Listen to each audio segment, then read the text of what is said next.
Si Xiangqiang. Bakit ka nandito? May kailangan ka bang ipaalam kay Tia? May kailangan. Tia Liu, nandito ako ngayon para makipagkalakalan sa'yo. Xiangqiang, ikaw ay isang simpleng tao lang. Sa buhay na ito, ang alam mo lang ay mag-alaga ng ilang manok at magbenta ng itlog. Ano bang alam mo tungkol sa kalakaran? Kung talagang gusto mong magnegosyo, mas mabuti pang magtanong ka sa ibang tao sa nayon na may kakayahan. Hindi kaunti ang mga manok na ninakaw ng orihinal na may-ari mula sa kanilang bahay. Nakita nila ang reaksyon ko. Baka hindi na sila makipag-ugnayan sa'yo. Si Chaliu ay nagbebenta ng mga itlog mula sa iyong bahay. Kailangan talaga nilang makipagtulungan sa'yo sa negosyong ito. Tingnan mo, ang ganda ng itlog na ito. Simula ngayon, lahat ng itlog na lalabas mula sa iyong bahay ay akin na. Pakiusap, tulungan mo si Tian na magkaroon ng pagkakataon. Marami pang tao sa bahay ni Tian na kailangang alagaan. Ngayon, ang tanging ikinabubuhay namin ay ang pagpapalahi ng ilang manok na ito para sa pera. Sige, ganito na lang. Handa akong magbigay sa iyo ng isang manok. Ipapakasya ko, linisin at kakainin mo. Huwag mo nang asahan pang manghuli ng itlog, okay? Ay naku, Manang Liu, saan ka ba napapaisip? Talagang gusto kong bumili ng manok. Gumastos ako ng pera. Ngayon, ang presyo ng itlog. Dapat ay 3 sentimos bawat isa sa merkado. Saan nakuha ng batang mahirap na ito ang pera para bumili ng itlog? Sasabihin ko na lang na 3 sentimos bawat isa ayon sa presyo sa merkado. Ibebenta ko na lahat ng itlog mo. Ngayon, gusto ko munang bumili ng 500. Ha? Ay. Ang bango, mamaya dadalhin ni tita yan sa'yo. Sige, aalis na ako, Tita Liu. Ay.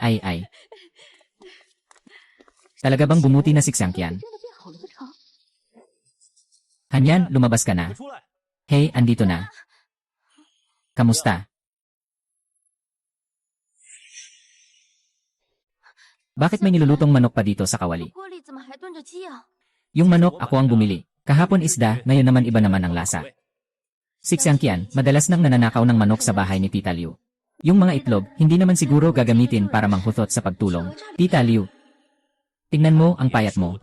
Wala kang kahit konting kulay sa mukha. Halatang matagal nang hindi nakakakain ng tama. Sa hinaharap, bawat pagkain natin dapat may karne. Pero sa totoo lang, kahit ang leader ng baryo, hindi naman araw-araw nakakakain ng karne. Ano ba ang kaya niyang gawin?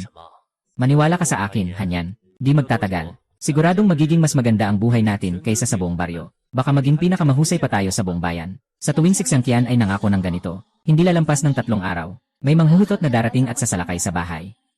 Xiangqian, baka mas mabuting magtrabaho tayo ng maayos na lang. Kahit na medyo mahirap. Basta't makatulog tayo ng mahimbing. Hanyan, hindi ka nagkakamali. Pero hindi ko papayagang magdusa ka ng ganito. Ngayon, ginamit ko yung 120 itlog na binigay ni Tita Liu noon para gawing tea eggs at ibenta. Yung kinita ko, pinalit ko sa manok na ito at 500 bagong itlog. Pero sa una, ngayon, bawal na magtinda ng pribado ang mga tao. Ayos lang. Medyo mahigpit lang ngayon. Pero sa susunod na taon, baka pa nga hikayatin pa ng bansa ang mga tao na magnegosyo. Pero baka sa susunod pa yon. Kung mahuli ka ngayon, baka. Ay naku, walang anuman, ang mga araw ay magiging mas mabuti. Huwag mo nang isipin yan. Halika, simulan na natin kainin ang manok na ito. Kumusta? Sarap, di ba? Sige, kumuha ka ng mangkok at ako ang maglalagay. Sige, kukunin ko na. Ma, nandito na ako. Tingnan mo, nagdala ako ng itlog. Hanyan, may nangyari ba sa'yo? Si Xiangqian, binugbog ka na naman ba? Mama, hindi ito katulad ng iniisip mo. Faye, sayang. Hayaan mong dalhan kita ng ilang itlog at hita ng manok. Kailangan mong alagaan ang sarili mo. Si Hanyan, talagang malas ang batang ito. Naiwan ang kanyang mga tunay na magulang pagkasilang. Nang makita ko siya, hayaan mo siyang gamitin ang apelyido niya bilang sariling anak na babae. Sayang, wala akong ginawang masama sa buhay na ito. Ngunit nagkaroon pa ako ng anak na si Xiangqian, isang taong mahilig lang sa bisyo at sugal. Walang sinuman sa nayon ang naglakas loob na magpakasal sa kanya. Ngunit si Hanyan, ang mabait na tanga, ay kusang nagpakasal kay Xiangqian. Hanyan, huwag mong lokohin ang nanay. Ano ba talaga ang nangyayari? Sabihin mo kay nanay ang totoo. Ginawa talaga ito mula sa pinatuyong insenso. Ngayon ay sobrang masipag na siya. Yung mga itlog na tsaa at manok ay siya mismo ang nagprepare. Subukan yun ng ate mo. Sa edad kong ito, nakakain pa ako ng mga kalokohang gawa niya. Parang sumikat ang araw sa kanluran o may masamang nangyari. Nanay, kailangan kong pumunta sa pabrika. Tandaan nyo, kainin nyo habang mainit. Aalis na ako, ingat kayo. Hanyan na. Mama, pareho pa rin ang sinasabi ko. Kung kaya nating ipagpatuloy ang buhay, ipagpatuloy natin. Kung hindi, umalis tayo. Hayaan na lang ang mga walang kwentang tao sa bayan na mamatay ng kusa. Bumalik ka na lang dito kay mama. Magsama tayong mamuhay. Naiintindihan mo ba, mama? Naiintindihan ko na. Sige, mauuna na ako. Tandaan mong kumain ng sariwa.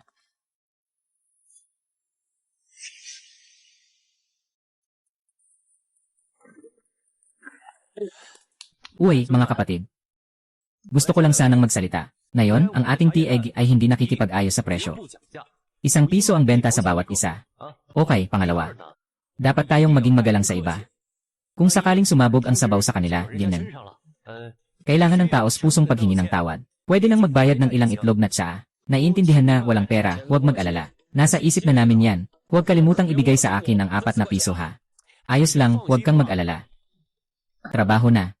Nagbebenta ng itlog na tsaa na. Itlog na tsaa na. Hoy, boss. 20 tea-egg para sa akin. Sige, boss, 20 tea-egg para sa akin. Boss, 20 tea-egg para sa akin. Sige, kukuha ako ng isa. Ang bango, boss, magkano ang tea-egg? Tumingin ka rito, kukuha ako ng isa. Ay, ang bilis naman maubos ng tea-egg natin. Sa loob ng kalahating araw, naubos na lahat. Hey, halika, hati-hatiin natin ang pera. Ito ang iyong ₱4. Ito ang iyong ₱4. Ay naku, kuya, ang galing mo talaga. Sobrang talino mo sa negosyo. Kaya, kuya, mula ngayon, susunod na ako sa iyo ng buong puso. Kung sabihin mong pumunta ako sa silangan, hindi ako pupunta sa kanluran. Tama. Mula ngayon, susunod na tayo kay Kianje. Grabe, kalahating araw pa lang, kumita na tayo ng ₱4. Hindi ko akalain na ganito kabilis kumita sa tea-egg. Sa hinaharap, makakapag-restaurant na tayo araw-araw. Ano bang halaga ng kumain sa restaurant? Pagdating ng panahon, magbubukas tayo ng sariling restaurant at malaking hotel. Sa oras na yon, anuman ang gustuhin natin, pwede na tayong umorder. Hahaha. Anong ginagawa nyo dito? Ngayon, nagdududa na ako na nagtatangkang magnegosyo kayo. Sama-sama tayo. Wala, hindi ako, hindi tayo, mabagal lang talaga tayo. Ha. Hi everyone. May balita ako na kamakailan lang nalaman. Gusto nyo bang pakinggan? Come on, Mijay. Anong balita, Meiji? Sa probinsya, nag-iwas tilo na aresto sa pulis. Ha? Totoo ba ito? Lumalakas na ang loob ng taong ito. Noon sa nayon, nagwawala siya. Ngayon, nakarating na siya sa bayan. Kung hindi, bakit siya tinatawag na ganyan? Ngayon, tapos na siya. Ate May, anong nangyari? Sabihin mo sa amin ng maayos. Bakit siya nahuli ng walang dahilan? Hindi nyo ba alam kung anong klaseng tao si Lin Xiangqian? Sikat na tamad. Araw-araw, o kaya'y nagnanakaw ng manok o kaya'y nanghihipo ng pato. Nandito siya dahil hindi na siya makasurvive sa kanyang bayan. Kaya't nagtago siya dito sa atin. Pero anong malaking bagay ang ginawa ng tamad na ito? Na kahit ang mga tao sa istasyon ay lumabas para hulihin siya. Nagtitinda siya ng tea-egg sa istasyon ng tren. Sabi nyo, hindi ba't matapang siya? Kagabi sa blind date, talagang sinabi niyang pupunta siya sa istasyon ng tren ngayon. Grabe, talagang walang pakundangan na sila. Bawal magtinda ng walang permiso, pwedeng makulong. Tama ka dyan. Sabi nga nila, mas madami kang nakikisalamuha, mas tumataas ang loob mo. Totoo yun sa kanya, hindi talaga peke. Sa tingin ko lang naman. Siguradong kinuhanan din niya yung mga itlog na yon. Di na kailangang maghula. Siyempre, nakaw yun. Sa tingin ko, mga babae talaga. Anong silbi ng pagiging maganda?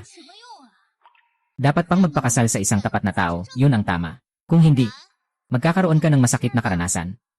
Hindi nagsasabi si May ng buong katotohanan. Pero may silbi pa rin ang pagiging maganda. Sa totoo lang, may mga gawain na hindi mo pwedeng ipakita sa iba. Kumikita pa nga sila ng isang buwan sa isang gabi.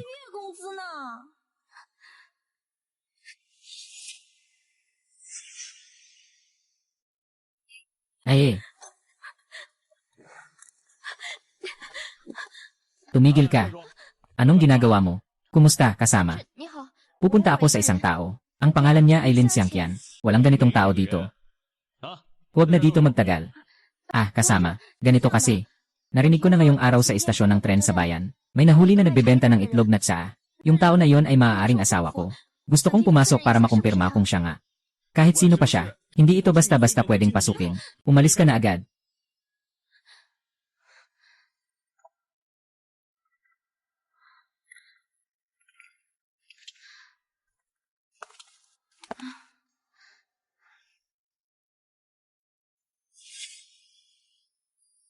Hanyan, anong nangyari? Baka yung walang kwentang tao sa baryo ay sinaktan ka na naman. Hindi ito gaya ng iniisip mo, ma. Ito ay tungkol sa pera. Hayaan mong magdala ako sa iyo ng ilang itlog at hita ng manok. Mag-ingat ka palagi sa sarili mo. Hanyan, Nen. Huwag mong lokohin si mama. Sabihin mo ang totoo kay mama. Talagang gawa ni siyang ganito. Ngayon, mas masipag na siya. Yung mga itlog na tsaa at manok, siya mismo ang naghanda. Ikaw at si ate. Lanan. Ay.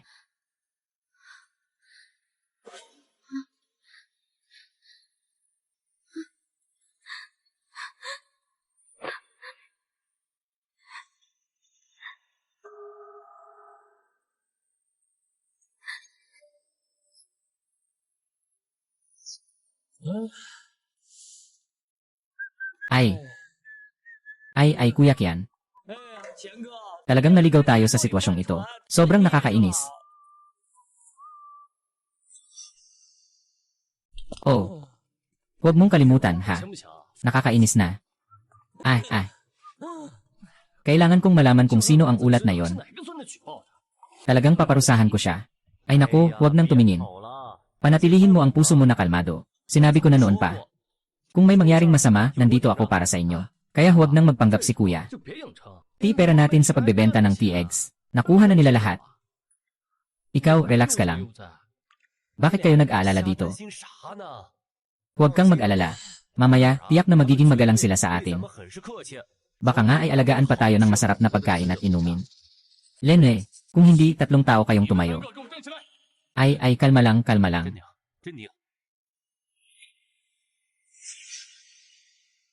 Alam ba ng 3 ito? Ang pagtatayo ng sariling pwesto ay isang uri ng panlilinlang. Ito ay labag sa batas. Kung hindi niyo ako ma-interrogate, tatawagin ko ang inyong pinuno para makipagkita sa akin. Sabi ko, ano bang klaseng tao itong taong ito? Hindi ba kamag-anak ng direktor? Hindi ko alam. Mukhang hindi siya taga rito. Wala tayong impormasyon tungkol sa kanya. Mas mabuti pang tawagin ang direktor. Umupo ka. Ikaw rin.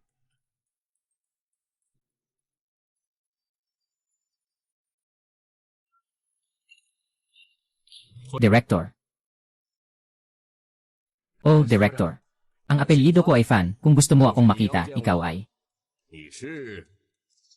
Director Fan, tungkol sa bagay na ito, magpapaliwanag tayo ng maikli. Napakakomplikado ng mga interes na kasangkot. Alam na ng mga nakakaalam. Bahala kang magpasya sa sarili mong intindi. Ang mga detalye, ikaw na ang bahala ng intindihin.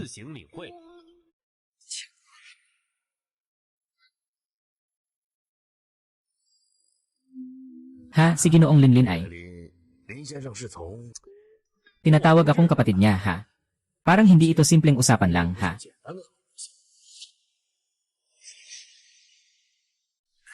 Si Lin. Hindi ko lang alam kung bakit si kapatid Lin. Nagtitinda ng tea-egg sa istasyon ng tren ng bayan. Mukhang hindi ito alinsunod sa patakaran. Ay, Director Fan. Sigurado ka bang mas alam mo ang tungkol sa mga patakaran kaysa sa akin? Kailangan mo pa bang turuan ako kung ano ang dapat gawin at ano ang hindi? May mga bagay na alam na ng lahat. Kung mga hindi mo alam, hindi ko na kailangan pang pag-usapan. Mag-isip ka na lang. Haha, tama ang sinasabi ni kapatid Lin. Pero ang pribadong stall talaga ay hindi sumusunod sa mga patakaran. Ang dilim na ng gabi. Ngayon ay magpapahinga na lang kayo sa guest house ngayong gabi. Bukas na lang natin pag-uusapan ang mga detalye. Ay, ayos na yun. Sundin natin ang mga patakaran.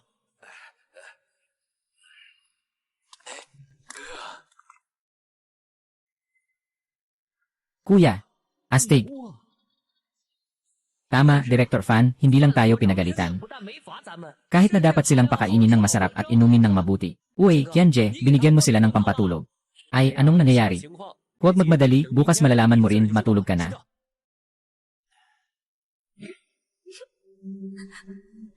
Si Xiang Qian ang nag-isang anak ng nanay. Kahit na palaging sinasabihan siya ng nanay na walang kwenta. Pero siya rin naman ay isang bahagi ng katawan ng nanay. Kung sakaling may mangyaring masama, tiyak na sobrang malulungkot ang nanay.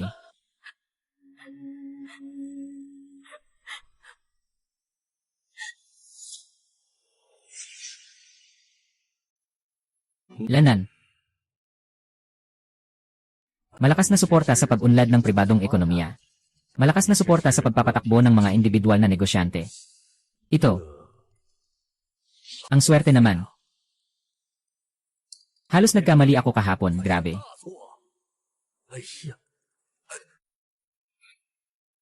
Lanan. Si Xiao Liu ay nagbantay sa detention center, no? Tatlo sila. Isa sa kanila ay si Lin Xiangqian. Dinala niya ako sa opisina. Lanan.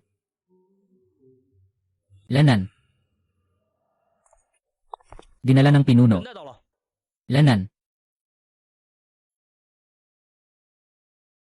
Haha, ay naku. Yung kasama nating si Lin. Hahaha. Mula sa ibang probinsya. Malakas na pinapaunlad ang ekonomiya. Dito sa maliit nating bayan, malinaw na naiiwan na tayo sa simula pa lang. Tama ang pamunuan sa pagbatikos, hahaha. Para matulungan ang mga tao na makaalis sa kahirapan at yumaman, kailangan kong magsagawa ng masusing pagsisiyasat sa lokal na pamilihan. Bilang responsable sa lokal na seguridad, dapat kayong buong pusong makipagtulungan sa aking pagsasaliksik sa ekonomiya. Matibay na susundin ang mga utos ng pamunuan. Tinitiyak na matatapos ang gawain. Sige, hindi ko nahahadlangan ang trabaho niyo. Uwi na muna ako ngayon. Sana ay madalas na magbigay ng gabay si Kapatid Lin sa trabaho. Huwag kang mag-alala. Isang munting pasalubong para kay Kapatid Lin. Kahit ganito lang kaliit na pera, hindi pa ito sapat sa kita ko sa isang araw ng pagtitinda. Hahaha. Gamitin mo ito para subukin ang mga kawani. Dapat laging alalahanin ni Director Fan ang paglilingkod sa bayan. Tama ang aral ng leader. Tiyak na itatago ko sa puso ko ang paglilingkod sa bayan. Iukit ko ito sa aking pagkatao. Sige, magpatuloy ka sa iyong ginagawa.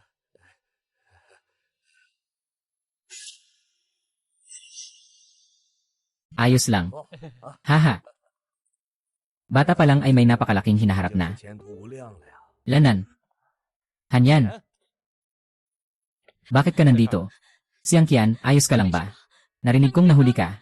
Agad akong nagmamadaling makita ka. Pero hindi nila ako pinapayagang pumasok. Ikaw, hindi ka ba naghintay sa harap ng istasyon ng pulis buong gabi? Bobo ka ba?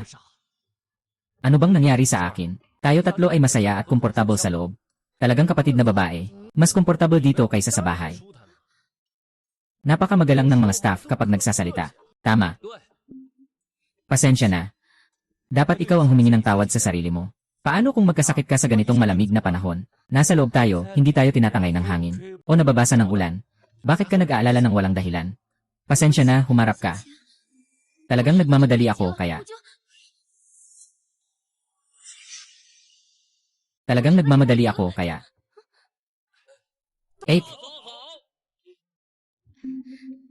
Daywei, Tianlong, okay lang ba kayo? Walang anuman, ayos lang kami. Ate, kami. Kasama si Kuya Qian, masarap ang buhay namin. Lanan. Tara, bumaba tayo sa restaurant. Kain tayo ng maayos. CJ. Hindi na ako kakain, Xiangqian.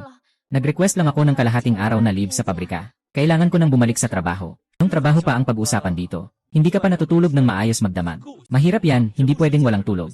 Kumain ka muna ng mabuti at magpahinga ka ng maayos.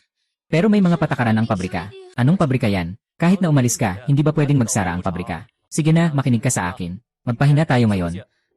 Kaya't umuwi na tayo at kumain. May pagkain pa sa bahay. May utang pa tayo sa iba. Ay naku. Tingnan mo ang payat mo.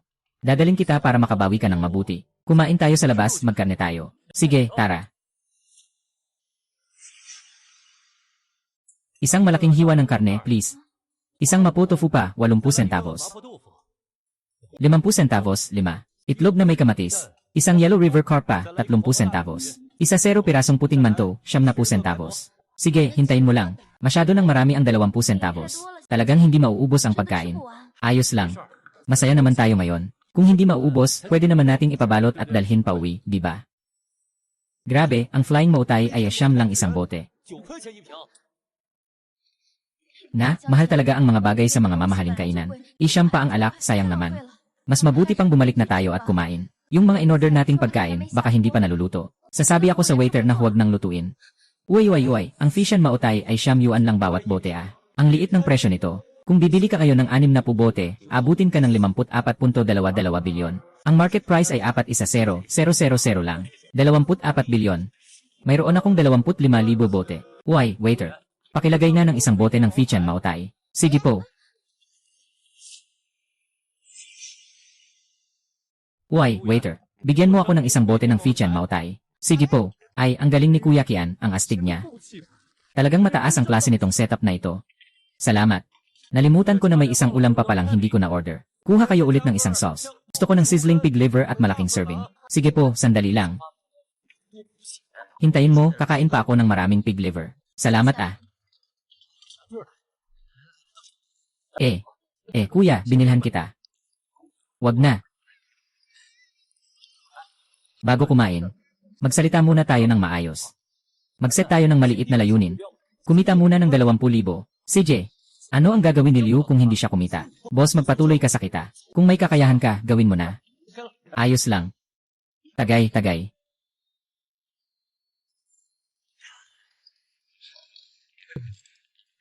Hey.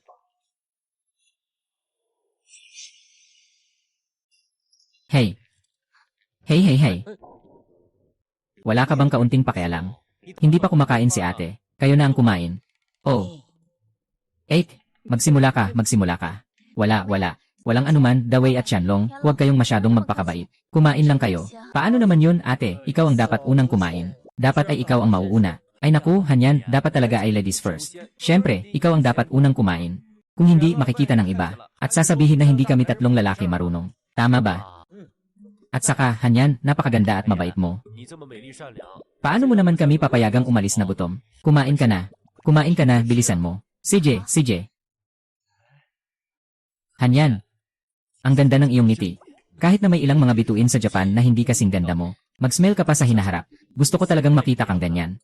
Ay naku, huwag mong sabihin yan, nakakahiya. Kumain ka na, tikman mo ito. Masarap at nakakapagpalakas. Ang magaganda nating araw ay nasa hinaharap pa. Sa hinaharap, araw-araw tayong kakain sa labas. Halika na. Para sa ating mga pangarap, isang inuman. Yung nasa unahan, half day lang ang hinihingi kong bakasyon. Ngayon, kailangan ko nang pumunta sa pabrika. Sige na. Nagpalipas ka ng magdamag sa labas, hindi ka nakatulog. Ngayon, kailangan mong matulog sa bahay. Yung nasa unahan, ngayon talaga hindi ako pagod. Kakain lang kanina, buong katawan ko'y naging masigla. Ngayon, walang problema sa trabaho, ay naku. Umupo ka. Walang problema sa trabaho ngayon, ay naku. Umupo ka. Alam mo ba, mahalaga ang tulog para sa pag-aalaga ng balat. Huwag magpakatatag dahil bata ka pa. Kapag tumanda ka na, magsisisi ka sa mga kulubot ng balat. Makinig ka sa akin, matulog ka na. Walang pasok sa klase na ito. Hindi pwede, kailangan ng pera. Hi. Sa susunod, ako na ang kikita para sa inyo, magpahinga ka na lang sa bahay. Ira the way, yung Tsanik Xiangqian, mas mainam nang huwag na ninyong ipagpatuloy ang negosyo ni Edan. Sa pagkakataong ito, swerte tayo. Pero kung maulit pa na mahuli tayo, anong gagawin natin? Lahat ng negosyo ni Hanyan may panganib. Kahit sabihin ko pa ngayon, baka hindi ka pa rin maniwala. Pero ngayon, nakalathala na sa pahayagan ang suporta sa pribadong ekonomiya. Ano pa ang ikinababahala mo? Pero ang mga patakaran ngayon ay nagbabago ng biglaan. Kung sakaling isang araw ay hindi na pinapayagan, ano ang gagawin? Huwag mag-alala. Hindi ito magbabago. At saka, pagkatapos ng nangyari kagabi, mas lalo tayong may proteksyon. Mas mabuting matulog ka na. Kailangan kong umalis para makipagnegosyo. Matulog ka na, matulog ka na. Sige, matutulog na ako. Matutulog na ako. Matulog ka na.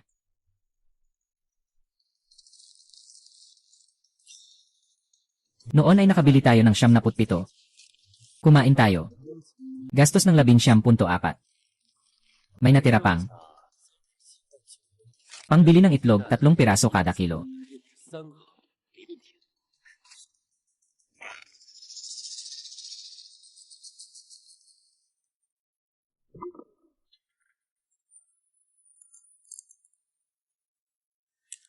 Leonard. Mga kuya, alam nyo ba yung nangyari noong nakaraang araw na naaresto tayo? Alam mo ba kung sino ang nagrereklamo sa likod? Kian, sino ang sinasabi mong yon? Tingnan mo, hindi ko siya papatayin. Kapatid, sabihin mo lang kung sino yung gago. Papatayin ko siya. Wang Ni.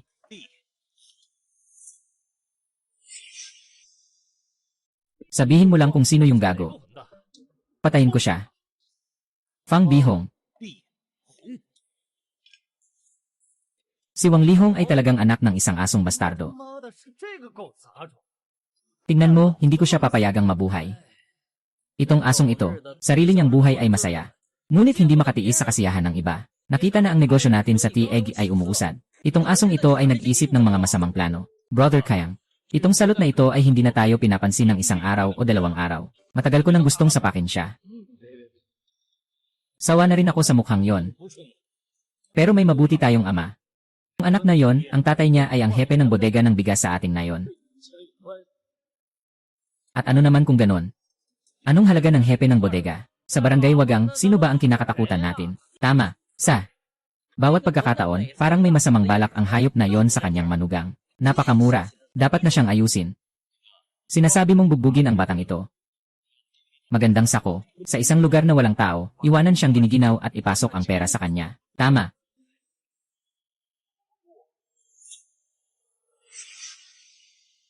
Kung hindi, lagyan natin siya ng sako. Maghanap ng lugar na walang tao. Pumutol ng ilang buto sa kanyang tagiliran. Huwag. Ngayon, ang paunahing focus ni Kuya ay kumita ng pera at ayaw ng gulo. Sapat na ang maliit na leksyon para sa kanya. Narinig kong kulang siya sa tubig. Yenen, bakit hindi natin siya anyayahan na uminom sa ilog? Hahaha. Ang galing, Kuya Pera. Hahaha. Pumunta sa gubat at manghuli ng ilang ahas. Ilagay lahat sa kanyang kutson. Basa-basa, pag-uwi, buksan ang kumot. Hahaha.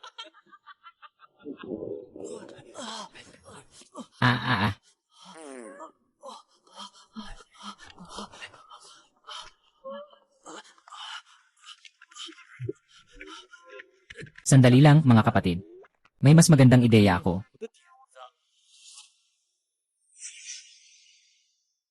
Ikaw na naman, Tianje. Hehe. Sa isip ko pa lang, hindi ko na mapigilan ang pagtawa. Sa ilalim ko to, hahaha.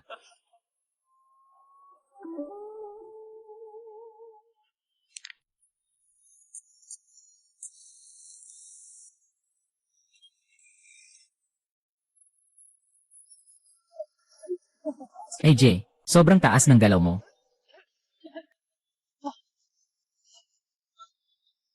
Naku, may ahas na tumutulong.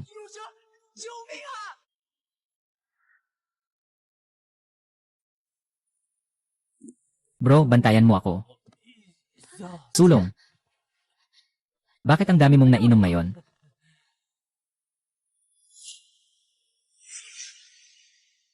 Ay naku. Ang late na, bakit hindi ka pa natutulog? Hindi ako mapakali hanggat hindi ka bumabalik. At saka, nakatulog ako ng ilang oras sa araw, kaya hindi ako inaantok. Naghihintay lang ako sa'yo. Bod, ang lamig naman ng upuan mo. Hindi malamig ang bahay. Shangqian, sino ang kasama mong uminom? Sila lang sina Fang Chao, The Wei, at iba pa. Sabi nila gusto nilang sumama sa akin sa pagkita ng pera, kaya't pinakain ko sila ng isang pagkain. At inasikaso ko na rin ang mga susunod nilang gawain, Hanyan. Ikaw, huwag ka nang pumasok sa pabrika. Sumama ka sa akin sa negosyo. Huwag, dapat nasa bahay ka na lang bilang may-ari ng bahay. Tamang-tama, tamasahin ang buhay.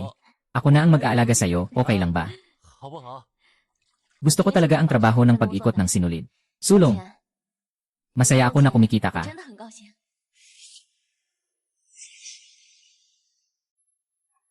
Ay naku, Sulong. Ikaw, paano ka nagkaroon ng ganitong kagandahan? Parang hindi totoong tao. Sa harap, sobra ka na talaga uminom. Parang isang anghel na bumaba sa lupa. Ako naman ay isang karaniwang tagapagluto sa lupa. Haha, Ginoo. Lasing ka na, pakawalan mo na ako. Pasensya na po, hindi maganda ang pakiramdam ko ngayon. Talagang hindi pwede, pakiusap.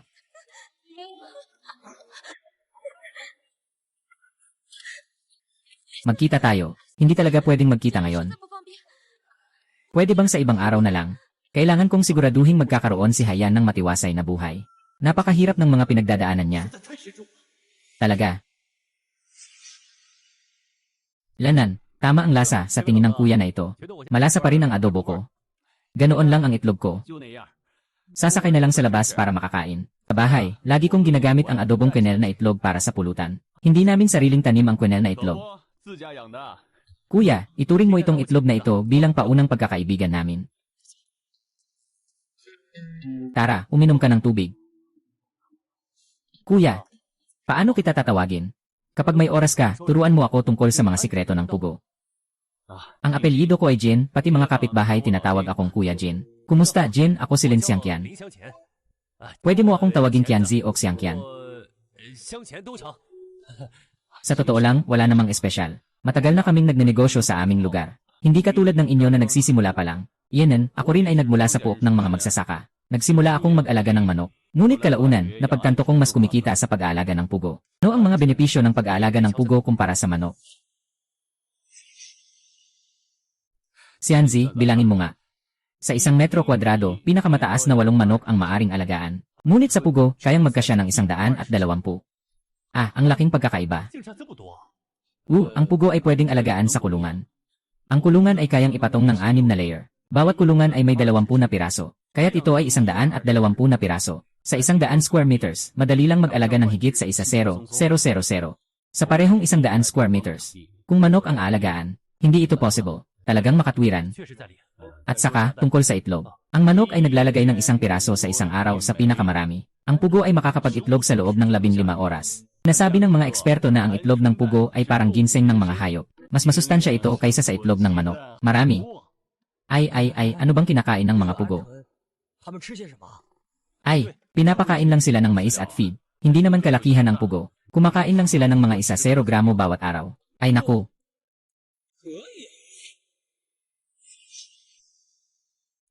Kung ganon, talagang magandang negosyo ang pag-aalaga ng pugo. Hindi pa tapos. Kumakain ang pugo ng 0 gramo ng pagkain. Makakagawa ito ng 7 gramo ng dumi.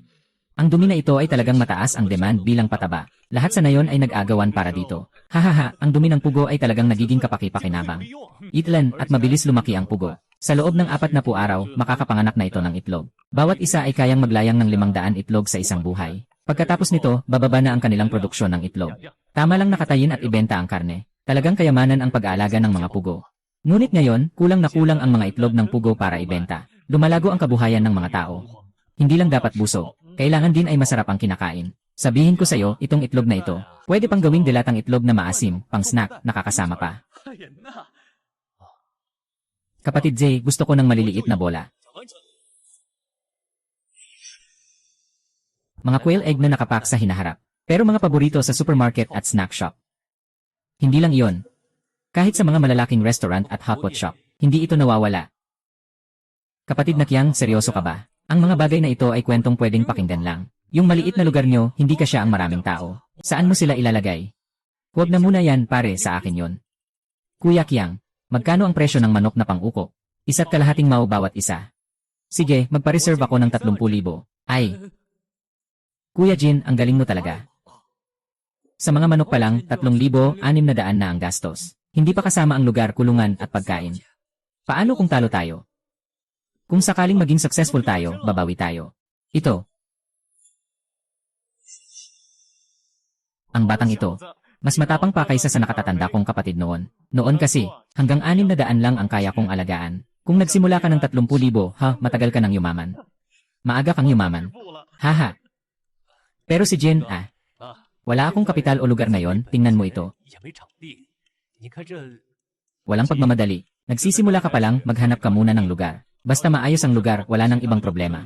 Marami akong sisiw ng pugo dito. Alagaan mo ng 2 buwan, makakabawi ka na sa pondo.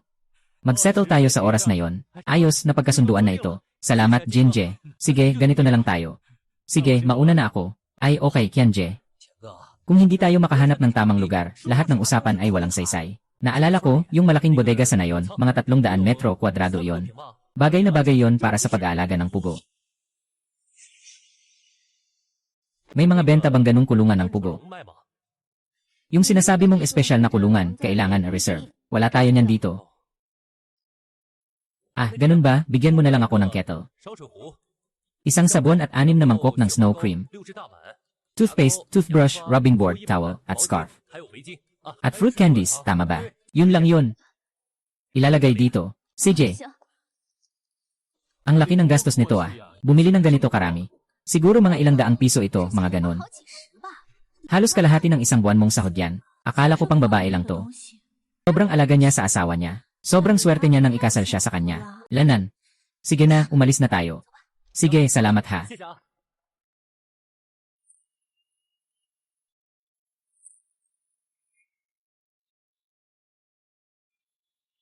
Bakit ka nagsusulat niyan, ano? Hindi mo na kailangang magsulat. Walang problema, madali lang to. Tingnan natin. Ano to? Ano to?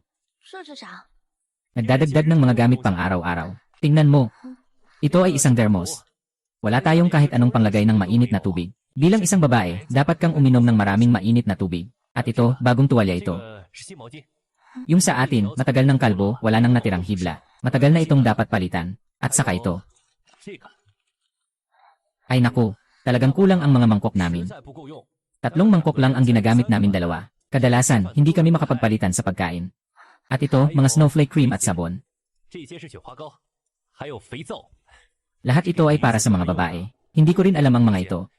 Subukan muna natin kung bagay. Kung hindi bagay, ayos lang. Magpapalit tayo ng ibang brand, okay ba? CJ. At ito ay asukal. Maaaring laging nakaimbak sa bahay mo para pang snack. Kakatikim ko lang sa daan ng 1 piraso, sobrang tamis. Halika, tikman mo.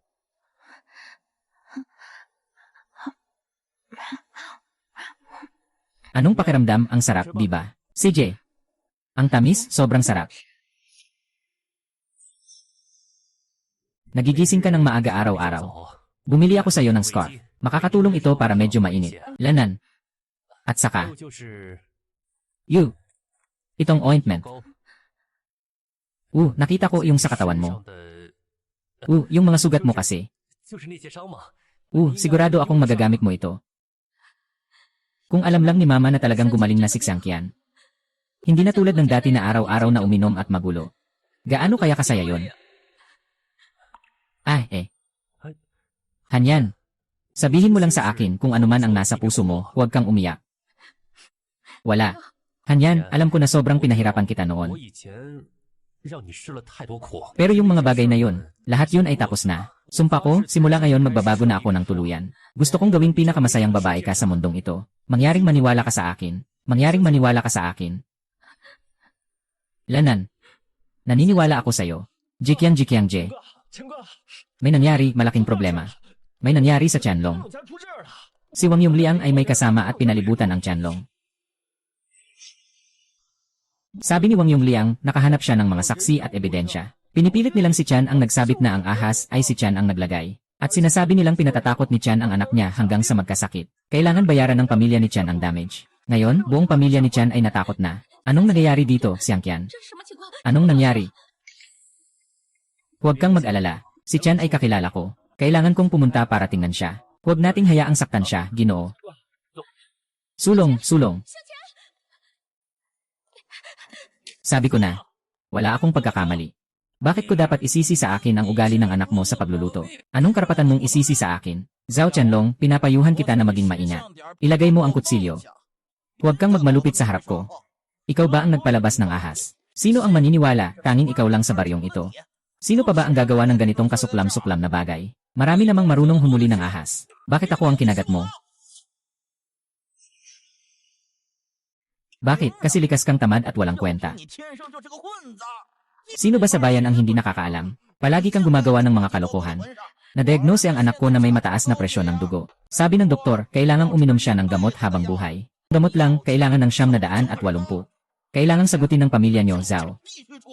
Anong kinalaman ng sakit ng anak mo sa akin? Hindi ko kailanman nahawakan ng ahas. Kung nahawakan ko man ng ahas, hindi pa ako kakain yan agad. Ay naku, huwag ka nang magdahilan dyan. May hawak akong matibay na ebidensya. Anong matibay na ebidensya? Ipakita mo ang ebidensya. Ebidensya lang ang 5 pirasong tali na ito. Saksi at ebidensya ay ang mga tao sa warehouse at ang mga lalagyan. Kahapon ng gabi, bumangon ako para umihi. Narinig kong may grupo ng tao na nagtatawanan. Narinig ko ang boses mo, Tianlong. At bago umalis, nag-umpisa kang humuni ng maliit na kanta. Mga kalokohan. Papatayin kita.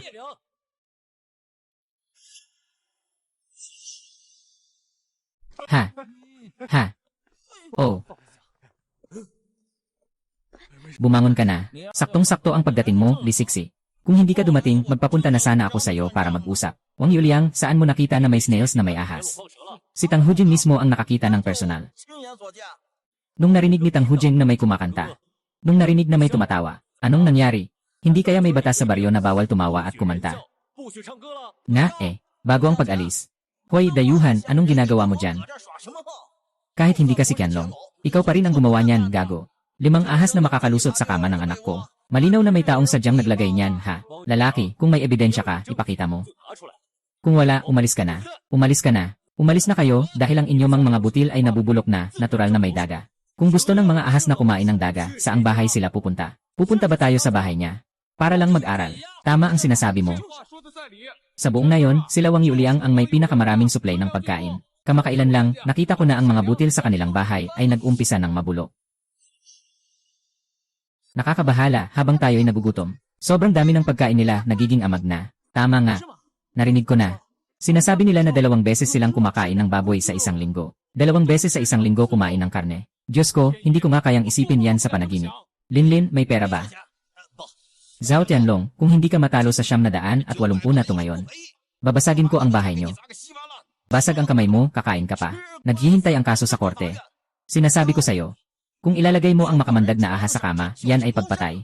Ito ay kaso ng pagpatay. Kailangan mong barilin siya. Alam mo ba? Pangit ka, wala kang halaga. Baryo ng mga palaka. Alam mong kaya mong mang-api. Gusto mong gawin ang gusto mo. Tama. Kailangan nating tawagin ang kapitan ng baryo para maghatid ng katarungan. Hayaan nating dumating ang kapitan ng baryo para maghatid ng katarungan. Punong barangay. Ngayon lang naalala na kita, punong barangay. Ngayon lang naalala na kita. Punong barangay, ganito ang iyong sinasabi. Ikaw pa rin ang aming pangunahing haligi. Hindi ba't ikaw ang nagdedesisyon sa mga maliliit at malalaking bagay? Si Wang Yuliang, may mga tao sa taas na hindi pwedeng saktan. Pero bago sila nagpunta sa Lingxiang, nagpatayo sila ng Pugo Factory. Sa itong industriya na malaki ang suporta ng Estado, tayo'y tumanda na. Sa hinaharap, umaasa tayo sa mga kabataan. Sangguniin mo, punong barangay ang katarungan. May 2 akong anak na babae, bata pa sila. Umaasa sa mga kuhol para sa aming kabuhayan. Ay naku, ano bang ginagawa mo? Ay naku, sabihin mo na. Ano bang nangyari talaga? Sila'y nagkalat, inilagay niya ang ahas sa aming kama. Puy, nakatakot ang anak ko, nagka-high blood siya. Wala akong ginawa. Ikaw ang nag-akusa ng walang batayan. Sila ang 2. Bola-bola lang ang sinasabi mo. Tumahimik ka na. Nandito ako para sa katarungan. Hindi para makinig sa inyo na nag-aaway. Paano ako makakapagdesisyon sa gulo na ito? May 3 tanong ako para sa iyo, Yuliang. Sige, tanungin mo, Kapitan. Sabi mo una. Yung mga ahas na yon ay pwedeng suriin para sa fingerprint ni Qianlong.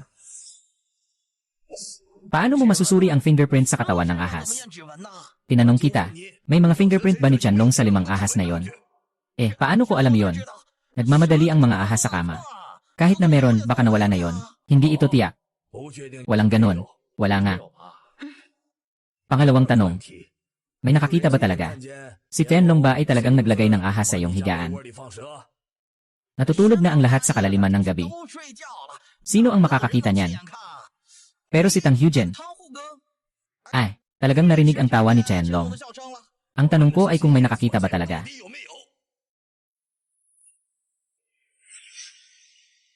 Sige, kung wala na talaga. Walang pangatlong tanong. Sa unang kabanata, 7 talata ng mga alituntunin ng nayon, tama ba? Tahas na ipinagbabawal ang paglikha ng gulo. Itong si Wu.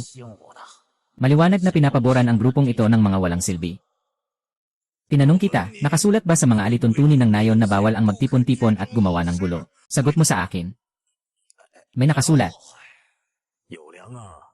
Bilang isang opisyal ng nayon, sa ilalim ng walang ebidensya, pinasok ang maraming tao sa bahay ng mga taga-baryo, na nagdulot ng takot sa buong pamilya. Ito ba ang nararapat na gawin ng isang opisyal ng baryo? Ngayon ay isang lipunan ng batas. Kailangang may katuwiran sa lahat ng bagay. Bilang mga opisyal na sinanay ng Estado, dapat tayong maglingkod sa bayan. Ikaw. Hindi lang hindi ka nakapaglingkod sa baryo, sa halip ay namumuna sa pagdami laban sa kaunti. Maganda ang sinabi ng punong baryo. Madaling bulihin. Kayo mga kabataan, Alam ba ninyo na ang pagbuo ng grupo para makipag-away ay labag sa batas? Kung mahuli kayo at magkaroon ng record. Sa susunod na maghahanap ng trabaho sa bodega ng bigas o sa pag-promote sa pabrika, wala nang pagkakataon para sa inyo sa mga pag-angat na ito. Wala na kayong kinabukasan. Naligaw tayo minsan, hindi naisip ng mabuti, sobrang bata pa talaga. Kagawad, kinagalang ako dito. Naghihintay pa ang nanay ko sa bahay para kumain. Uwi na ako muna.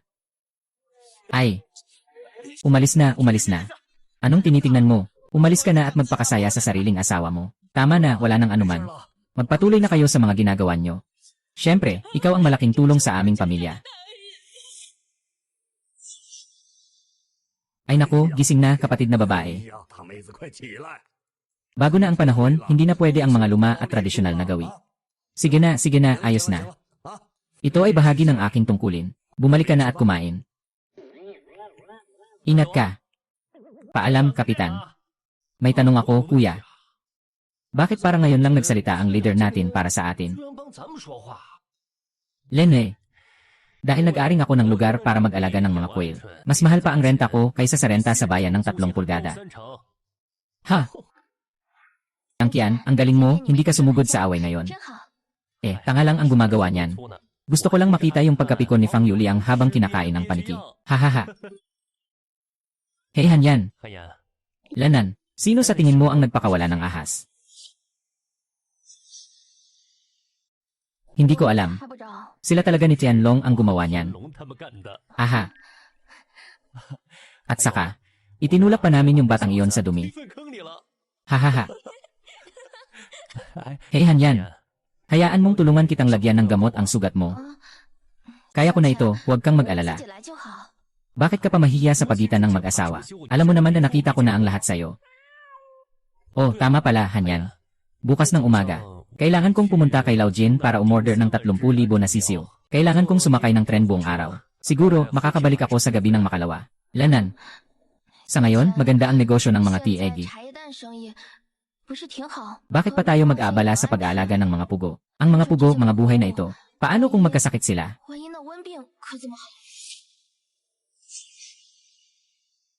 Ay naku, naiintindihan ko ang iyong pag-aalala. May katwiran ka, pero tingnan mo. Kung nagtagumpay si Lao Jin, kaya rin natin yan.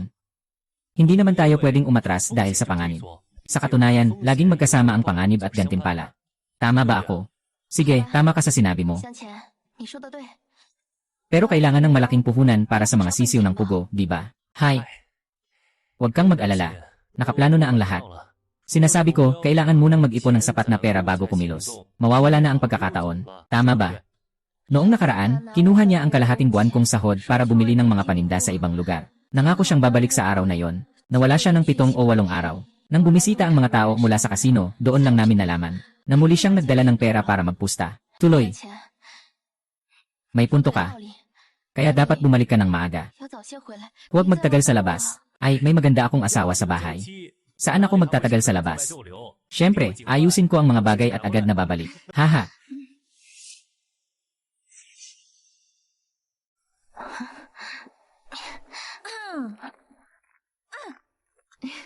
Ate Ma. Sabi ni Hanyan na 1 linggo lang ang palugit sa pagbabayad. Pagkatapos ng deadline, magbabayad na siya.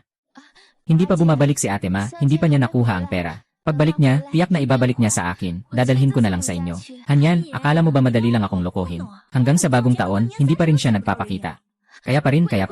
Ate Ma, talaga namang babayaran niya na ito ngayon. Naghahanap si Kian ng pera. Baka bumalik na siya agad. Sa pangalan ni Han, sasabihin ko sa'yo. Huwag mo nang gawing complicated. Ngayon, ipopush ko bukas, ipopush ko sa makalawa. Hindi naman basta-basta makukuha ang pera ko. Madam Ma, hindi ako magpapabaya sa utang ko. Babalik si Kian ngayon. Agad kong dadalhan ng pera ang unang pagkakataon. Ibabalik ko si Kian sa bahay nyo. Yung anak nyo, kailan ba siya umalis na hindi umaabot ng 10 araw? Umaasa ka pa sa kanya? Ay naku. Hanyan, bihira na lang ang mga babaeng kasing tanga mo. Totoo bang pinaniwalaan mo ang mga kasinungalingan niya bago umalis? Kung makakabalik siya ngayong gabi, handa akong kumain ng dumi. Sabi ni Xiangjay, tiyak na makakabalik siya ngayong gabi. Majay, baka pwede ka pang maghintay ng kaunti. Sino bang may pakialam na umupo dito? Ay naku. Ate Ma, maniwala ka sa akin. Pag naipadala na ang sweldo, babayaran ko agad. Long araw na lang ang natitira. Sige, sa wakas nagsabi ka na ng totoo, di ba? Gusto mo pang magpahaba ng 3 araw. 3 araw, sunod-sunod. Gaano ko man kalayo ang tinakbo para lang makuha ang 1 yuan na yan. Plano mong manhid magbayad magpakailan paman, di ba? Hindi talaga ganito, Ate Ma, tiyak na babayaran ko. Ngayon, bayaran mo na ang utang mo. Noong dati, bawat utang ay nababayaran. Oh. Ay naku, ikaw talaga. Si Hanyan, hindi nagbabayad ng utang pero may pambili ng snow cream. Ito. Puting kambing. Ganyan ba talaga ang ugali mo, Maji? Ito ay binili ni Xiangqian, hindi ko pa nagagamit. Kung gusto mo, ibibigay ko sa'yo. Pwe, sino ang may pakialam? Sa itsura ng asawa mo, paano siya makakabili ng snow cream? Kung bibili man, para lang sa mga babae sa labas. Hindi, Maji, hindi ganito. Kung hindi ganito, siguradong binili yan ng kabit mo sa labas. Sabi ko na nga ba? Sino bang may balat na hindi? Naglalagay ng snow cream at ganito pa rin kabata. So, hindi ka naglalagay sa umaga, pero sa gabi, palihim mong ina-apply. Madazen, isara mo na ang mabahong bibig mo. Anak, anong ginagawa mo? Li Earl Yuzi, nandito ako para kunin ang pera ko. Dapat mong bayaran ang utang mo. Ito ang tama at makatarungan. Bakit ka galit? Kung hindi mo pa rin babayaran ngayon, pupuntahan ko ang kapitan at ipapaliwanag ko ang sitwasyon. Ha, Xiangqian?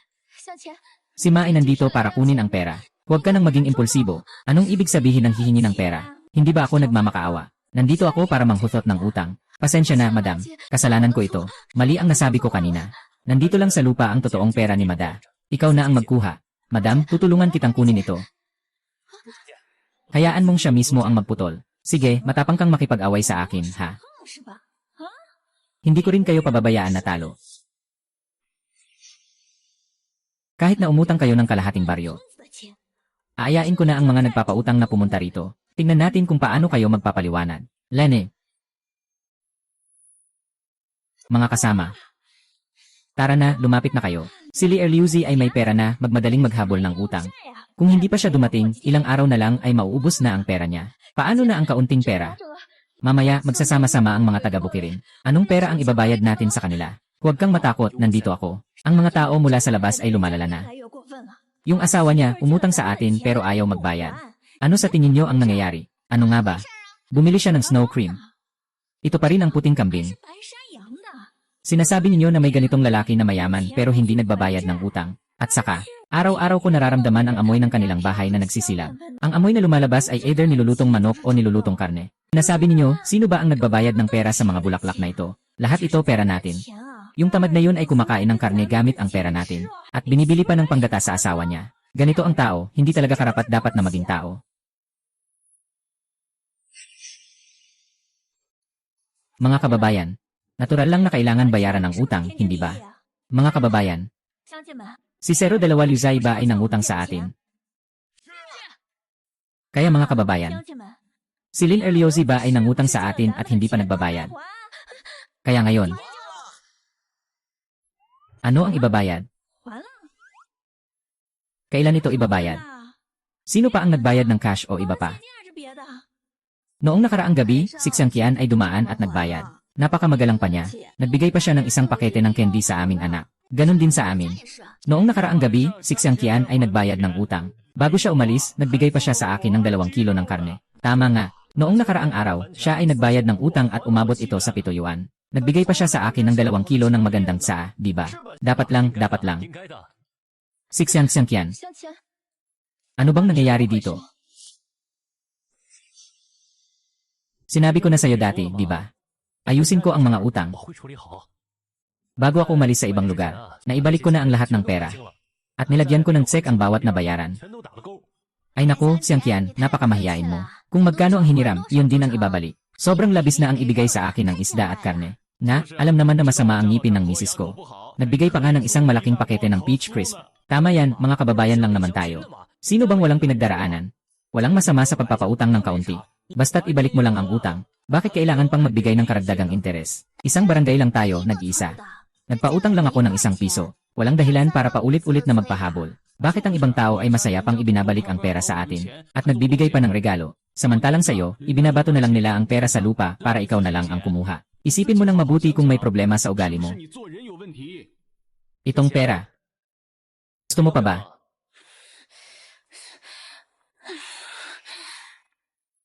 Umalis kayo dyan, kayong dalawa. Maghintay kayo sa akin. Sige na, mga kababayan, mag-uwian na kayo. Okay.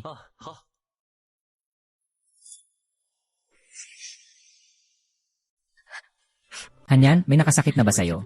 Bakit ka umiiyak? Sabihin mo agad sa akin. Walang siyangkyan. Ako'y nalungkot kaya umiiyak. Hindi ko inasahan na magagawa mong bayaran agad lahat ng utang sa bahay. Yung mga utang na yan dahil sa akin talaga. Pinasan mo ang sobrang bigat na emosyon dahil sa mga utang na yan. Nainis ako sa'yo. Ay naku, huwag kang mag-alala. Kakainin pa lang natin ang magagandang araw natin. Xiaoqian, ikaw, maayos ba ang lahat ng mga kailangan mong gawin sa ibang lugar ngayon? Si Lao Ding ay napakabait. Nag-utos ako sa kanya ng 30,000 na manok na panghuhuli ng quail. Sa loob ng 3 araw, ipapadala na niya sa akin. Pagdating ng panahon, siguradong magiging masaya ang pagbubukas ng aming manukan ng quail. Kaya dapat mas pag-ukulan natin ng pansin ang pagpapalaki ng quail ngayon, sapagkat hindi pa tayo nakapagtrabaho sa ganitong industriya dati. Huwag kang mag-alala, yung karanasan ni Lolo Jinjan, marami na akong natutunan. Nakatala lahat sa notebook na ito. Siguradong walang problema. Anong nangyari sa'yo nitong mga nakaraang araw? Walang gana kumain. Kamakailan lang, palagi akong sumasakit ang ulo.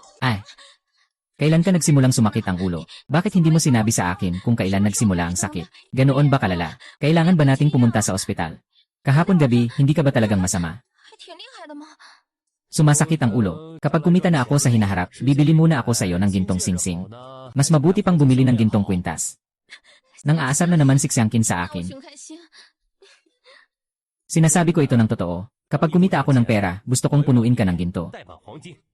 Lahat ng parte ng katawan mo na pwedeng lagyan ng alahas, lalagyan ko. At sa leg mo, dapat ay may gintong kadena na mas makapal pa sa kakanin. Sino bang aso ang may ganong kakapal na kadena? Tama ka rin, mabigat din ang gintong kwintas. Hindi pwede ang ginto. Bibili ako sa iyo ng diamante. Sinasabi na ang diamante ay walang hanggan, isang piraso ay mananatili magpakailanman. Bibili ako sa iyo ng 500 diamante, okay lang ba? Kapatid. 8. Tama ka talaga, kuya. Naghahanda si Wang Yongliang na magtipon ng 10 tao bukas. Mga pinuno ng istasyon ng bigas. Sabi niya, gusto niyang magdaos ng malaking salo roon, Yeah. Bukas, pupunta tayo para makilala ang matandang ito. Ngayon, ipapakita ko sa kanya kung sino ang nakaharang sa daan ko bago ako umalis. Salitang pagsisisi. Paano isusulat? Pagtawagin ang lahat. Aalis na ako para tawagin sila. Tama, dalhin nila lahat ng bakal na panggupit. Sige, Aaron brother, matagal na akong hindi nakapag-ehersisyo. Perfect, medyo nananabik na ako. Makikita mo na lang ang mangyayari. Huwag kang makipag-away, maliit na kiyan, okay lang ba? Nakalimutan mo na ba kung paano nawala si Papa? Ngayon, napakahalaga natin na mabayaran ang utang. Mas maganda ang araw-araw nating buhay ngayon. Susunod na ako sa iyo, huwag na munang makipag-away, okay? Hanyan, ako. Bukas hindi ako makikipag-away, kundi ayusin ang mga bagay ng maayos. Pero pinayagan mo si Tenlong na dalhin ang mga bakal na tungkod. Siguradong magkakaroon ng gulo niyan. Ginagamit lang naman yun para takutin sila. Ang manakit ay labag sa batas. Hindi ko gagawin ang ganitong bagay. Maliit na pera. Alam mo naman na. Si Tianlong at si Dawei ay sobrang impulsive. Nakahawak ng bakal na tungkod. Kapag nagsimula ang galit, siguradong mababasag ang ulo ng tao. Ano ang gagawin ko? Humihingi ako sa'yo. Mabilis, tawagin mo sila. Susunod ako sa'yo sa lahat. Makinig ka sa akin, makinig ka sa akin. Hanyan. May mga bagay na kailangan talagang ipaglaban. Kailangan ipaglaban para masolusyonan ang problema. Kung hindi ka komportable, mama ka sa akin bukas. Tingnan mo kung talagang kakagatin ko. Hindi ko talaga hahawakan ang baton. At hindi ko rin papayagang si Dawei na manakit. Sumpa ko sa langit, ha? Totoo talaga.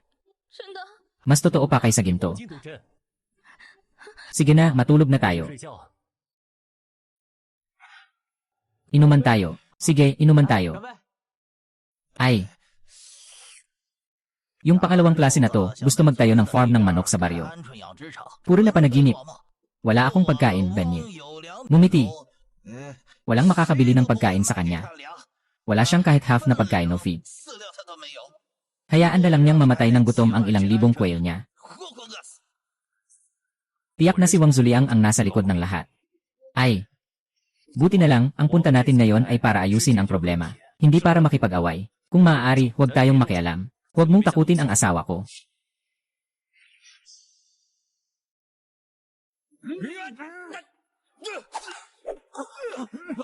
Huwag gumalaw. Mukhang nagkaroon kayo ng lakas ng loob. Bakit kayo nandito at nagwawala? Alam mo ba kung sino ang mga nakaupo dito? Mukhang hindi na magtatagal ang anak mo. Ay naku. Lihong, anong nangyari sa'yo? Lihong, huwag mong takutin si tatay. Ang mga paa nitong anak ko ang ganda. Ang ganda ng mga paa. Kayong mga gago, ayaw niyo na siguro mabuhay. Sumugod sa bahay ng station master at mga api. Alam niyo ba, na pagpasok sa bahay ng iba gamit ang matalim na bagay ay may kasalanan. Anong ginagawa niyo talaga? Nasa rito kami, nag-inuman ng maayos. Bakit niyo kami naasar? Huwag makipag-usap sa kanila ng walang kabuluhan. Peste, mga walang kwentang tao. Kailangan silang hulihin isa-isa. Lahat sila ay dapat makulong. Bingi.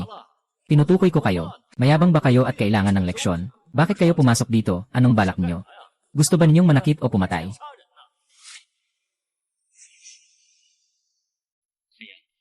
Papasok ako para ayusin ang ilang bagay. Gusto mo bang pumasok kasama ko? Kailangan mong kalmahin ang iyong sarili, Xiao Qian. Huwag kang makipag-away. Ayoko nang pumasok.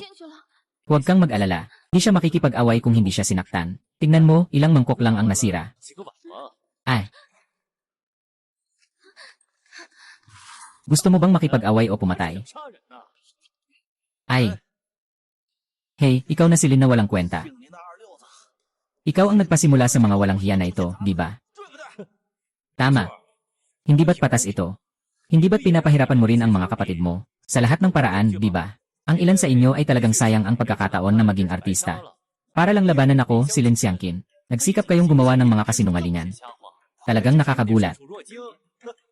Bakit ang mga apelyidong Lin ay hindi ko kayang ipagpasa? Kung hindi kita pagbebentahan, anong magagawa mo sa akin?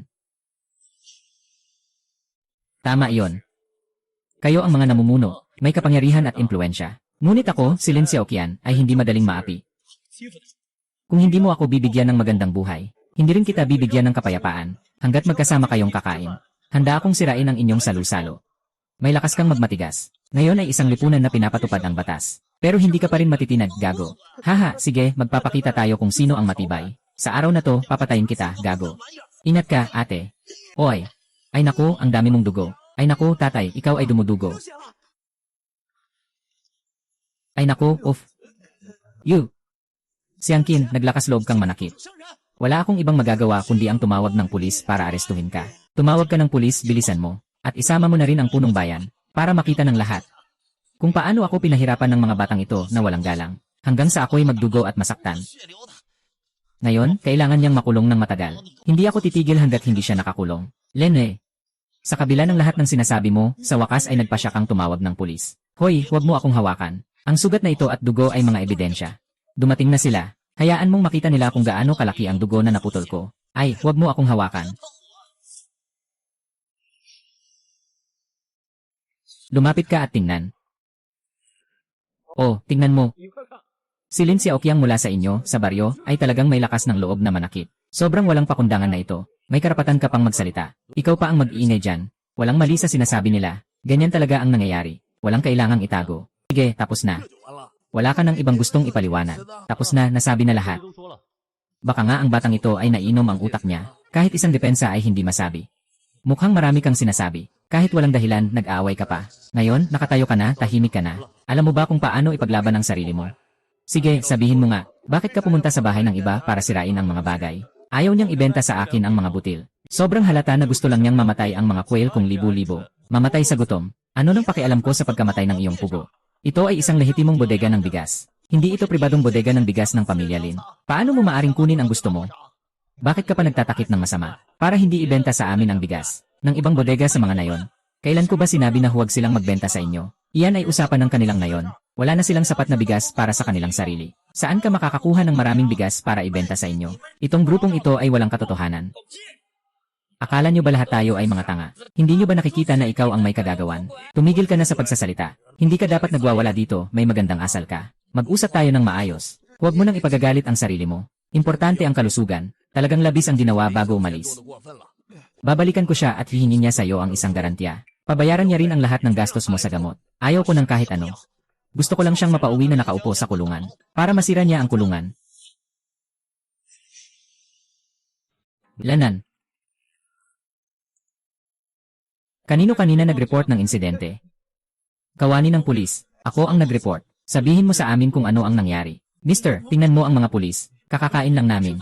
Biglang pumasok si Lin Xiangqian kasama ang grupo niya. Suntok at sira-sira ang ginawa. Ang sugat sa ulo ko. Ay, siya ang gumawa ng lahat ng ito. Naitala na namin ang mga sinabi mo. Ikaw si Lin Xiangqian, di ba? Sabihin mo kung bakit ka pumunta sa bahay ng iba para sirain ang mga bagay. Mr. Police, gusto kong magtanong. Sa ngayon, palagi bang hinihikayat ng bansa ang malakas na pag-unlad ng pribadong ekonomiya? Siyempre, malinaw na nakalathala ito sa mga pahayagan. Pwede pa bang ito ay peke? Ngayon, umaasa ba ang bansa na mas lalong yumayaman ang mga tao? Na mas mabilis na yumayaman? Tama, ganito ang prinsipyo. Lagi nang ganito ang panukala ng bansa. Nangunguna ako sa pagpapalago ng pugo sa ngayon. Hindi ba't ito ay tumutugon sa panawagan ng bansa? Nga. Ngunit kailangan ko ng mga butil para sa pagkain ng mga pugo. Ngunit ang pinuno ng bodega ng butil sa ating ngayon. Hindi lang siya ayaw magbenta sa akin ng mga butil. Nakipagsabuatan pa siya sa mga bodega sa paligid para hindi ako pagbentahan. Maliwanag na gusto lang nilang mamatay ang mga pugo ko sa butom. Pinuputol ang aking kabuhayan. Ano sa tingin nyo? Kanyang sinadyang paghadlang sa mga tao ay may tuturing bang hadlang sa pag-unlad ng bansa? Maari bang ituring na salungat ito sa reforma ng ekonomiya ng bansa? Kung lahat ay gagayahin ang kanyang asal, paano pa unlad ang pribadong ekonomiya? Paano pa makakapagpayaman ang mga tao sa kanilang sariling kakayahan? Tama ang sinasabi mo. Bago ako umalis sa aming bayan, ang pag-aalaga ng pugo ay hindi lamang para sa akin. Ito rin ay para sa kasaganaan ng buong nayon. Talagang balak ko sanang hintayin ang unang batch ng pugo na magtagumpay. Isama ang buong nayon sa paggawa. Para lahat ay makapagkita mula sa pag-aalaga ng pugo. Ito ay talagang tugon sa panawagan ng bansa. Tulad ng ating punong nayon na si Wu Yuqian. Si punong nayon Wu ay tunay na may malalim na pangunawa. Nang una kong ipanukala ang pag-aalaga ng pugo, wala siyang pag-alinlangan. Agad niyang ibinigay ang bakanting bodega ng butil sa nayon para sa akin. Mula simula hanggang wakas, buong pusong sinuportahan ang aking plano sa pag-aalaga. Tulad ng ganitong pag-aalala para sa mga tao. Mga barangay na lider na handang gumawa ng konkretong hakbang para sa kaunlaran. Sila ang mga mabuting lider na nagsisilbi sa bayan. Napakabuti, ito ang kailangan ng bansa. Kagaya mo na may pananagutan at kayang gumawa ng trabaho sa basehan. Ito ay mga bagay na dapat kong gawin. Pinabayaan ako ng bansa ng maraming taon. Dapat lang na maayos kong paglingkuran ang mga taga-baryo. Ngunit may ilang mga leader na iba. Napakaliit ng kanilang puso, mas maliit pa sa dulo ng karayom. Hindi kayang makita ang ibang umuusad. Nakatutok lang sa sarili niyang pinggan. Hindi alintana kung gutom ang iba. Walang kinalaman sa buhay ng mga taga-nayon kung mahirap sila. Basta't siya araw-araw may isda at karne. Wala nang pakialam sa iba. Oy, mga kababayan, pakinggan nyo. Kahit pakasal sa baryo. Hindi siguro ganito kasagana ang handaan. Pero itong opisyal na ito, araw-araw kumakain ng ganito nang walang pakialam. Araw-araw ay ganito ang labis na pagkain. Kahit ang anak niya ay nagkaroon ng alta presyon. Ang buong pangyayari ay ganito. Wala akong ibang hiling. Gusto ko lang na makabili ng ilang butil para pakainin ang pugo. Tungkol sa kung paano dapat ayusin ang nangyari ngayon, kung sino ang tama o mali. Kung sino ang dapat lumabas at humingi ng tawad, ay nakasalalay sa patas na paghatol ng kapulisan, si Police Officer Lin, para tukuyin ang tama at mali. Bakit? Bakit ayaw niyang ibenta ang mga magaspang na butil sa kanya? Ito, tungkol sa akin. Yung mga magaspang na butil niya ay na-order na ng iba.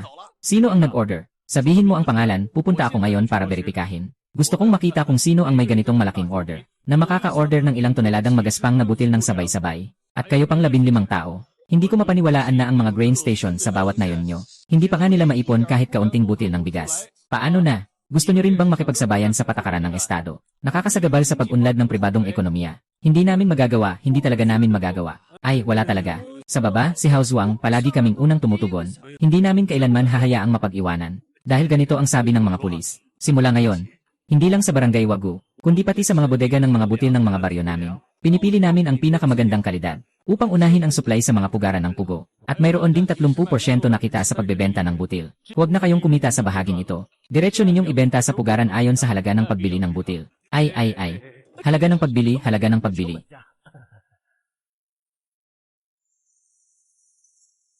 Sulong. Sinadyang ipadala ni Shu ang mga butil na kailangan mo. Para hindi ka na kailangang magmadali sa iyong farm. Hindi mo na kailangang maglakbay pa. Akyanzi, ano ang kulang na kagamitan o bagay sa farm? Huwag mag-atubiling magsabi. Kunin mo muna ang mga feed na ito para sa mga pugo. Walang pangangailangan na magmadali sa bayaran. Baguhan pa lang ang farm mo. Kailangan mong gumastos sa lahat ng dako. Maghintay na lang tayo na magbukas ang susunod na pag-ikot, hindi pa huli. CJ,